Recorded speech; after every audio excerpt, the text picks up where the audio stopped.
नेहा, खूप दमलोय ग. एक कप गरमागरम चहा आणि त्याच्यासोबत झणझणीत कांदी भजी देशील का? जरा लवकर, फास्ट.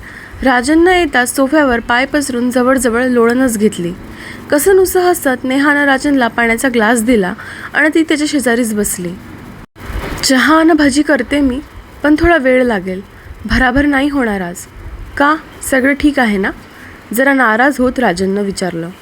गेले काही दिवस मला थकवा वाटतोय. थोडी विश्रांती घ्यावीशी वाटते. नवऱ्याची नाराजी जाणवल्यामुळे नेहानं अगदी थोडक्यात आपली अडचण सांगितली. गेली इतकी वर्ष तेच तर करते ती. समस्या कोणतीही असो, कुणाचीही असो, ती सोडवणं हे नेहाचं काम होतं. सगळं सुरळीत झाल्यावरच ती राजनला सांगायची. त्याच्यावर कुठल्याही तऱ्हेचा ताण येऊ नये हाच तिचा प्रयत्न असायचा.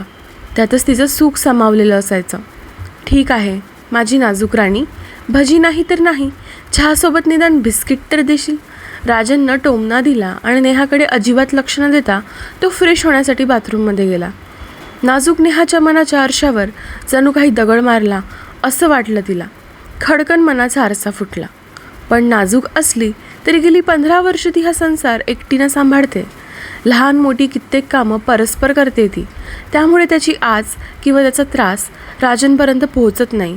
टपटपणारा बाथरूमचा नळ कधी नीट झाला, बंद पडलेला पंखा कधी फिरायला लागला, बाथरूममधलं छताचं लिकेज कसं थांबलं याचा राजनला पत्ता लागत नसे. मुलांचं संगोपन, बँकेची, पोस्टाची, विम्याची कामं सगळं तीच तर बघत आहे. बाजारहाट, वाणसामान, विजेची पाण्याची बिलं भरणं इतकं व्यवस्थित होतं आहे ते तिच्यामुळेच ना. एवढंच नाही तर लहान मुलांचे ट्युशन्स करून ती घर बसल्या थोडाफार पैसाही मिळवत होती. नवरा आणि मुलांच्या सुखासाठी तिनं आपलं सर्वस्व पणाला लावलं होतं. स्वतःला पार विसरली होती ती. राजन जेव्हा तिला झाशीची राणी किंवा राणी चेन्नम्मा म्हणायचा तेव्हा तिला स्वतःचाच अभिमान वाटायचा. या संसाराची ती राणी होती, हेच तिचं सुख होतं. त्यासाठी स्वतःच्या इच्छांचा, आवडीचा त्याग करावा लागला याचंही तिला काही फार वाईट वाटत नव्हतं. त्याबद्दल तिनं कधी तक्रार केली नव्हती. पण आज तिला फार वाईट वाटलं. तिला थकवा वाटतोय, अशक्तपणा जाणवतोय. त्याची थोडीसुद्धा काळजी राजनला वाटू नये. स्वतःला कमी समजणं ही तिची चूकच होती. नेहानं चहा केला, बिस्किटं प्लेटमध्ये ठेवली. हात काम करत होते आणि मेंदू मात्र भरकटलेले होते. वाह, काय चहा केलाय माझ्या राणीनं. चहाचा घोट घेतल्याबरोबर राजननं म्हटलं. राणी म्हणे, आता करतायत उगीचच खोटी खोटी प्रशंसा. माझ्या अशक्तपणाबद्दल अजूनही काही काळजी नाही आहे, कारण माझे त्रास, माझे दुःख कधी मी सांगितलीच नाही आहेत ना. ती मनातल्या मनात तणतणत होती. नीरू आणि उमेश कुठे आहेत? राजनचा प्रश्न तिच्या कानात शिरलाच नाही. ट्युशनच्या मुलांचं कसं चाललंय? त्यानं पुन्हा विचारलं. छान चाललंय. परीक्षा जवळ आली आहे, त्यामुळे जरा जास्त वेळ द्यावा लागतोय, नेहानं म्हटलं. एखाद्या रोपट्याप्रमाणे माणसाच्या हृदयाला देखील वेळोवेळी प्रेमाच्या पाण्यानं शिपावं लागतं. काळजी आणि सहानुभूती असं खतही अधूनमधून घालावं लागतं, नाहीतर रोपटं सुकतं, कोमेजतं. विशेषतः स्त्रीचं संवेदनक्षम हृदय तर प्रेमाच्या हलक्याशा थोपट्यानं उसळून येतं आणि अवहेलनेच्या घावाने वाळून शुष्क वाळवंट होतं. बरोबर आहे, परीक्षेमुळे वेळ द्यावाच लागेल. पण एक बरं आहे की तुला बाहेर नोकरीसाठी जावं लागत नाही. घर बसल्या पैसे मिळतात तुला. रोज नोकरीसाठी बाहेर जावं लागलं असतं तर किती थकायला झालं असतं. राजननं पुन्हा घाव घातला. नेहाला हे असह्य झालं. ती म्हणाली, घरातच करायला 100 कामं असतात आणि बाहेरचीही पुन्हा मलाच करावी लागतात. तीही तेवढीच असतात. तुम्हाला कधी ते करावं लागलंच नाही म्हणून माहीत नाही आहे. कारण तुमच्यावर कुठल्याही कामाचा ताण येऊ नये म्हणून मीच जीवाचा आटापिटा करून सगळं करत असते. त्यामुळेच माझं थकणं, माझा अशक्तपणा तुम्हाला जड जातो आहे. शेवटी माझंही वय वाढतं आहे. पूर्वीसारखी मी कशी राहीन? पण नाही, तुम्हाला तर मी कायम ताजी, टवटवीत, प्रफुल्लित हवी आहे ना. संताप आणि अपमानानं तिचे डोळे अश्रूंनी डबडबले. अगं, तू तर रागावलीस. मी असं काय बोललो? तू तर माझी झाशीची राणी आहेस ना. राजनने तिला खुलवण्याचा प्रयत्न केला. पुरे झालं खोटं खोटं बोलणं. तुमचा चेक बँकेत भरला आहे आणि इन्शुरन्सवाल्यांना फोन करून झाला आहे, नेहानं म्हटलं. मॉडर्न स्त्री उगीचच कुणासाठी जीव जाळत नाही. स्वतःला हवं तेच करते आणि स्वतःचं अस्तित्व समोरच्याला जाणवून देते. नेहाचा स्वर जरा उंच लागला होता. उगीच राईचा पर्वत करू नकोस नेहा. तूच काही एकटी स्त्री नाही आहेस जी घरातली आणि बाहेरची कामं करतेस. या वाढत्या महागाईत प्रत्येक स्त्री काहीतरी करून पैसे मिळवतेच. घर, कुटुंब आणि बाहेरची कामं यांची योग्य सांगड घालणं मॉडर्न स्त्रीला सहजच जमतं. थोडं विचारपूर्वक नियोजन करायला हवं फक्त. राजननं जणू आगीत तेल ओतलं. तुम्हाला म्हणायचं काय? माझी समजूत कमी पडते की मला जबाबदारी सांभाळता येत नाहीत? इतकी वर्ष सगळ्यांची सांगडच घालते आहे ना. तुम्हाला कधी कशाची झड बसली की कुठे काही कमी पडलं? घरात बाहेर सगळीकडे बॅलन्स करते आहे तरी म्हणतात ना, घर की मुर्गी दाल बराबर. तसंच आहे हे. नेहाला संताप आवरत नव्हता. तेवढ्यात नीरू आणि उमेश आले. त्यामुळे विषय तिथंच थांबला. नेहानं त्यांना दूध दिलं, खायला घातलं आणि ती त्यांचा अभ्यास घेऊ लागली. वातावरणात ताण होता. मी जरा बाहेर फिरून येतो असं सांगून राजन बाहेर निघून गेला. तसं बघितलं तर राजन आणि नेहाचा संसार तसा सुखाचा होता. थोडीफार वादावादी होते पण ती गरजेचीही असते. संसार त्याशिवाय अळणी वाटतो.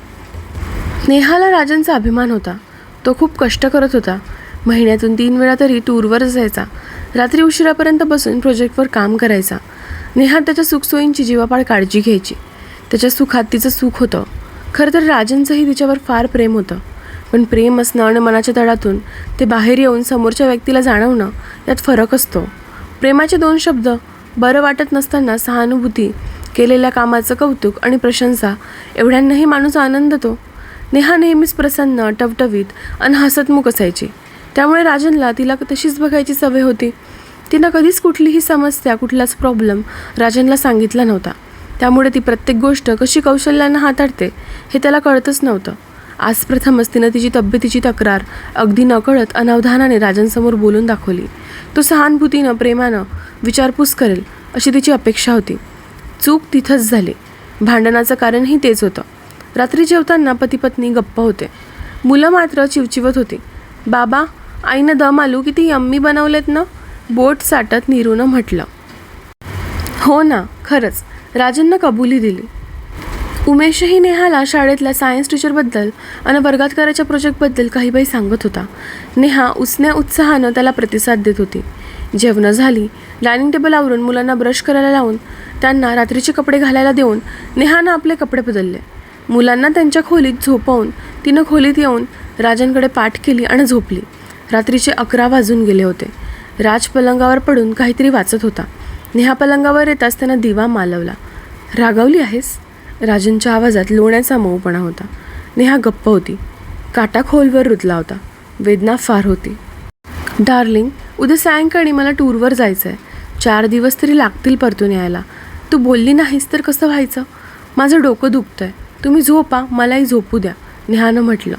मग मी तुझं डोकं चेपून देतो ना, विनवणीच्या सुरात राजननं म्हटलं. मघाच्या भांडणापासून आतापर्यंतच्या वेळात नेहानं मनोमन एक निर्णय घेतला होता. त्यामुळं तिनं वाद न वाढवता कूस बदलली आणि राजनकडे बघितलं. राजनला वाटलं, चला, मौन सुटलंय. तो खरोखर हलक्या हातानं नेहाचं कपाट चेपू लागला. मनातल्या मनात नेहा हसली. चांगलंय, करा सेवा. तिनं डोळे मिटून घेतले. मनावरचं ओझं त्या निर्णयामुळे उतरलं होतं. तिला लगेच झोप लागली. राजनही शांत चित्ताने झोपला. दुसरा दिवस नेहमीसारखाच होता. मुलं शाळेत गेली. राजन ऑफिसला गेला. नेहा रोजची कामं आटोपू लागली. पण काल जो निर्णय तिनं घेतला होता तो मात्र ती विसरली नव्हती. सायंकाळ झाली. मुलं आणि त्यांचे वडील घरी परतले. नेहानं सर्वांसाठी छान छान खाण्याचे पदार्थ तयार केले होते. राजननं चहा फराळ आटोपला. नेहानं भरून ठेवलेली बॅग घेऊन तो टूरवर निघून गेला. निघण्यापूर्वी मुलांचे लाड केले. बायकोला मिठीत घेतलं. सगळं व्यवस्थित होतं, नेहमीसारखं. 4 दिवसांनंतर राजन सकाळी 9 वाजता घरी पोहोचला. मुलं शाळेत निघून गेली होती. नेहानं हसून स्वागत केलं. तुम्ही स्नान करून घ्या. 2 बादल्या कडक पाणी बाथरूममध्ये तयार आहे. तुमचं ऑटोपेपर्यंत मी चहा आणि खायला तयार ठेवते, तिनं म्हटलं. राजनना वाटलं, चला, सगळं सुरळीत आहे. तो सुखावला. स्नान करून तो प्रसन्न चित्तानं डायनिंग टेबलवर आला. तेव्हा गरमागरम कांदा भजी, दुधी हलवा आणि वाफाळता चहा तयार होता. त्याला भजीबरोबर आवडणारी पुदिन्याची चटणीही तयार होती. राजन एकदम खुशीत झाला. मला ठाऊक होतं, माझी राणी कधीच बदलणार नाही, तो म्हणाला. कशी झाली तुमची टूर? चांगली झाली. काम फार होती, पण मला समाधान आहे. ऑफिसला किती वाजता जाल? दुपारी 3ला जाईल. आत्ता घरीच थोडं काम करतो. जेवण झाल्यावर थोडं झोपून जाईन, मग ऑफिसला जाईन. तू सांग, काय काय केलंस हे 4 दिवसात? केलं की, बरंच काही केलं. नेहाच्या चेहऱ्यावर गूढ हास्य होतं. सांग तरी. एका शाळेत इंटरव्ह्यू देऊन आले. पार्ट टाईम जॉब आहे. 6वी-7वीच्या मुलांना इंग्रजी आणि सोशल स्टडीज शिकवायची आहे. दोन्ही विषयात माझा चांगला हातखंडा आहे. इंटरव्ह्यू? ही काय भानगड आहे? राजन जरा बावचळलाच. होय डार्लिंग, इंटरव्ह्यू. भानगड वगैरे काही नाही. नोकरी मिळण्यात जमा आहे. येत्या 1 तारखेपासून जॉईन करेन. माझ्या दोघी मैत्रिणी तिथे शिकवत आहेत. पगारही चांगला आहे. माझ्या मैत्रिणींनीच माझी शिफारस केली आहे. झालं, नोकरी मिळाली. नेहानं सांगून टाकलं. तिला माहीत होतं की राजनला हे अजिबात आवडणार नाही. आता आवडो की न आवडो, पण त्याला आता नक्की कळेल परफेक्ट बॅलन्स कसा ठेवला जातो. पण अचानक हे नोकरीचं काय सुचलं? राजन जरा खिन्न होता आणि चकितही. घ्या, आता यात सुचायचं काय? जर प्रत्येक मॉडर्न स्त्री घराबाहेर पडून नोकरी करते तर मी का नको? चटणीमध्ये भजी बुडवून खात नेहाने म्हटलं. त्या दिवशीचं माझं बोलणं जीवाला लागलं का तुझ्या? छे छे, उलट तुम्ही बरोबरच बोललात. बॅलन्स करण्याची, सांगड घालण्याचीच तर बाब आहे. नेहा शांतपणे दुधी हलवा खात म्हणाली. पण तुझी तब्येत बघायला हवी. थकवा, अशक्तपणा. इश्श, कमालच करता. तुम्हाला माझ्या तब्येतीची काळजी कशी काय वाटायला लागली? नवल आहे, पण तरीही ऐकून बरं वाटलं. तुम्ही अजिबात काळजी करू नका. हे सगळं चालायचंच हो. हो हो, जरा धीरानं घ्या. मी सांगते ना, मी डॉक्टरांना भेटून आले. त्यांनी तपासलं. त्या म्हणाल्या की दिसायला नाजूक दिसलेस तरी काटक आहेस तू. फक्त हिमोग्लोबिन थोडं कमी झालं आहे. सांगते तेवढ्या गोळ्या, टॉनिक घे. ठणठणीत होशील. आहारातही काही गोष्टी सांगितल्या आहेत, त्याही पाळते आहे.